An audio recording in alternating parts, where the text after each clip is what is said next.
7ই নভেম্বরের প্রেক্ষাপটে আলোচনা করতে গেলে একটা কথাই বলতে হয় যে 7ই নভেম্বরে মূলত মুক্তিযুদ্ধের চেতনাকে বাস্তবায়ন করার জন্যই 7ই নভেম্বর ঘটেছিল। 7ই নভেম্বর যদি না ঘটতো তাহলে সেদিন আমাদের মুক্তিযুদ্ধ বিপন্ন হতো, আমাদের স্বাধীনতা বিপন্ন হতো। তাই 7ই নভেম্বর বাংলাদেশের জন্য একটি অবশ্যম্ভাবী দিন ছিল। 7ই নভেম্বরের বিপ্লবের মধ্য দিয়ে আমরা স্বাধীনতাকে অক্ষুণ্ণ রেখেছি, গণতন্ত্রকে ফিরে পেয়েছি, মানুষের মৌলিক অধিকার ফিরে পেয়েছি। তাই বাংলাদেশ যতদিন থাকবে 7ই নভেম্বরের চেতনাকে ধারণ করেই থাকতে হবে। 7ই নভেম্বরের চেতনা যদি আমরা হারিয়ে ফেলি তাহলে আমরা পরাধীন হয়ে যাব।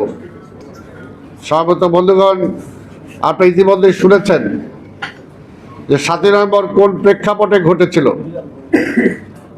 72 থেকে 75 মুক্তিযুদ্ধের পক্ষের শক্তি বলে দাবি করে আওয়ামী লীগ ক্ষমতায় ছিল, কিন্তু মূলত ক্ষমতায় আসার পরে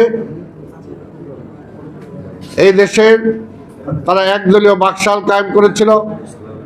দেশে কোনো গণতন্ত্র ছিল না, মৌলিক অধিকার ছিল না, এমনকি তারা দেশ পরিচালনাও করতে পারছিল না।